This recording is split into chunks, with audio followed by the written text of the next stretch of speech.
Hello twelfth class, welcome back on साया commerce classes.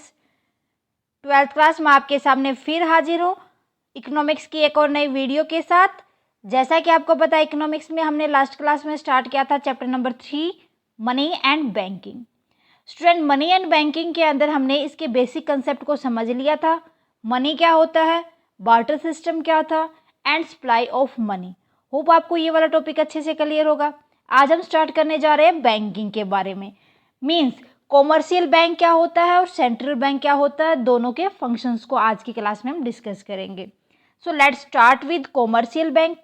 Commercial bank students, देखो commercial bank की अगर बात की जाए तो कॉमर्शियल बैंक जो होते हैं वो पब्लिक से डिपॉजिट लेते हैं और उनको लोन प्रोवाइड करते हैं फॉर इन्वेस्टमेंट। किस मोटिव से करते हैं? ताकि वो ज़्यादा से ज़्यादा बाय इंटरेस्ट वो प्रॉफिट अर्न कर सके। तो इनका मेन मोटिव क्या होता है? अर्निंग प्रॉफिट, पैसा कमाना, लाभ कमाना। सो कॉमर्शियल बैंक की डेफिनेशन हो जाएगी, commercial bank are a financial institution who accept deposits from the public and provide loan facility for investment with the aim of earning profit.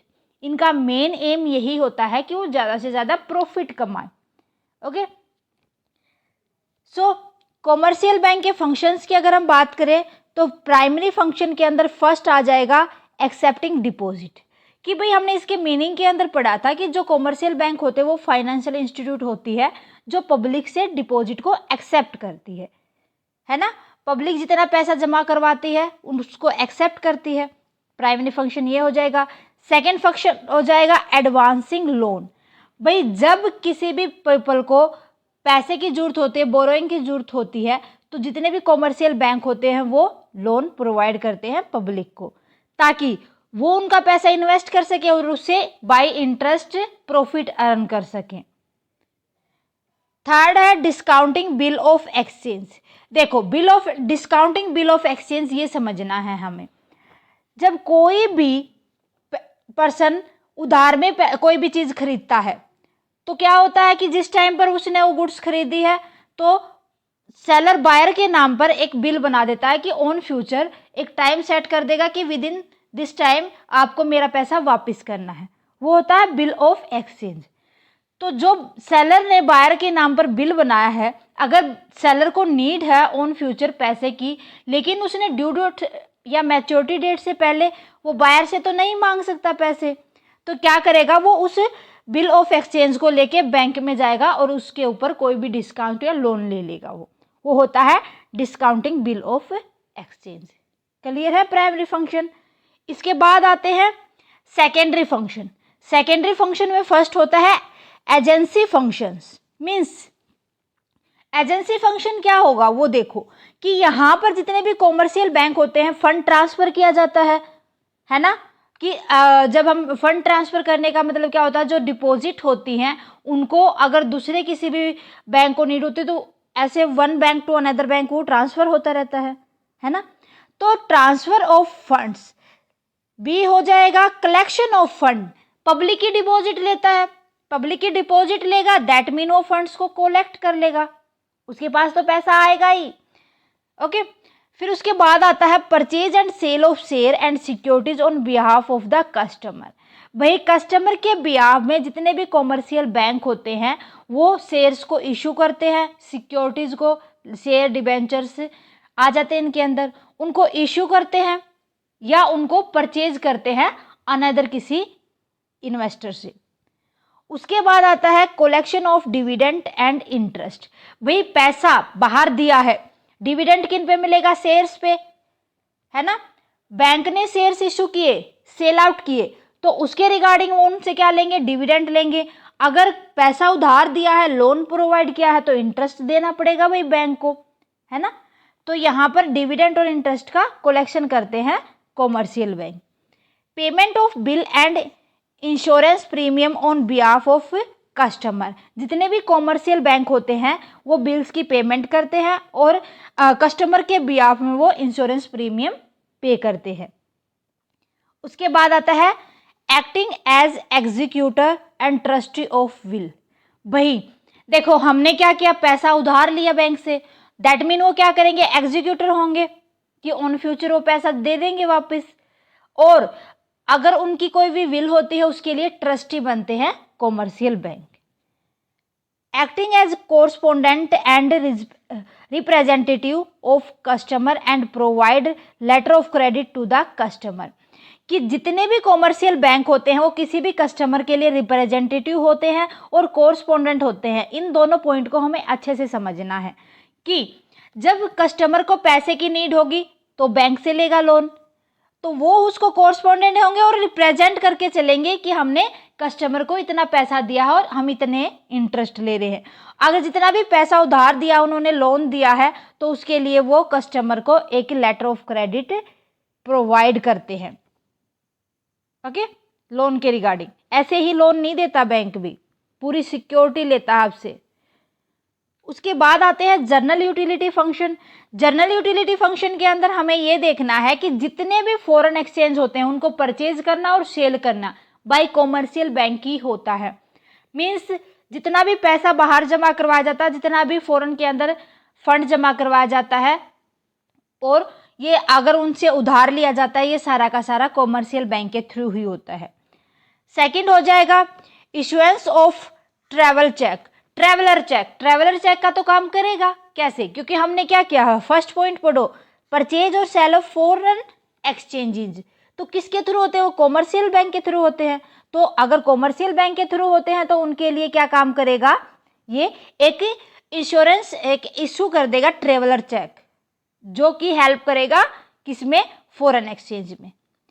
Safe custody of valuable goods in local, भाई लोकर provide करते हैं, जैसे हमारे gold वगैरह होते हैं, diamond वगैरह होते हैं, या जितने भी हमारे इंपॉर्टेंट डॉक्यूमेंट होते हैं, हम उनको बैंक के अंदर जमा करवा सके, सिक्योर करवा सके।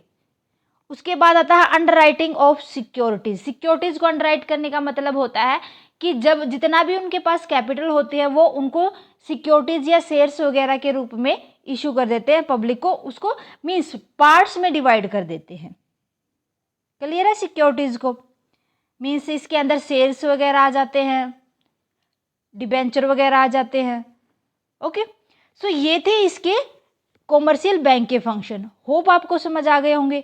इसके बाद हम बात करते हैं सेंट्रल बैंक की। सेंट्रल बैंक और कॉमर्शियल बैंक थोड़ा सा ये डिफरेंस होता है, वो देखो। The central bank is the apex institute of monetary and financial system of a country, कि क्या होता है कि अपेक्स इंस्टीट्यूट होती है किसी भी कंट्री के अंदर पैसे का लेन देन करने का। It make monetary policy of the country in public interest. अब ये जो मॉनेटरी और जो फाइनेंशियल सिस्टम चलाया है कंट्री के अंदर, वो ये नहीं कि ऐसे ही अपनी मर्जी से चला दिया, बल्कि पब्लिक के इंटरेस्ट को देखते हुए चलाया गया है कि पब्लिक किस तरीके से पैसे को चाहती है, वो किस तरीके से पैसे को उधार लेती है। It manages supervises and facilitate the banking system of the country.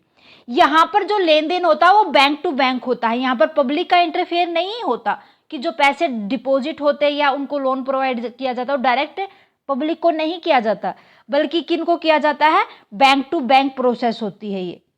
Okay, इसीलिए जो सेंट्रल बैंक होता है उसको बैंकर ऑफ बैंक्स कहा जाता है।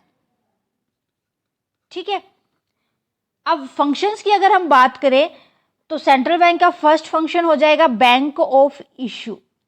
किनका बैंक होता है, इशू का, इशू करना, शेयर्स इशू करना, डिबेंचर इशू करना, प्रेफरेंस शेयर इशू करना, इक्विटी शेयर इशू करना, ये सारे इशूज किन के थ्रू होते हैं, ये बैंक के लिए इशू करना, ना कि पब्लिक के लिए। किसके अंदर आते हैं वो, सेंट्रल बैंक के अंदर। बैंकर टू द गवर्नमेंट, ये सरकार का बैंक होता है, ना कि पब्लिक का। पब्लिक का इंटरफेयर यहां पर नहीं होता, इसीलिए जो सेंट्रल बैंक होता है उसको सरकार का बैंक कहा जाता है। बैंकर्स बैंक एंड सुपरवाइजर, किनका बैंक होता है बेटा, ये बैंकर्स का बैंक होता है। जितने भी बैंक होते हैं उनका मेन बैंक होता है ये सेंट्रल बैंक। सो जितने भी यहाँ पर बैंक होते हैं उनको ये सुपरवाइज करके चलता है। कंट्रोलर ऑफ क्रेडिट, कितना उधार देना है कॉमर्शियल बैंक को, ये सब कंट्रोल होता है सेंट्रल बैंक के अंदर।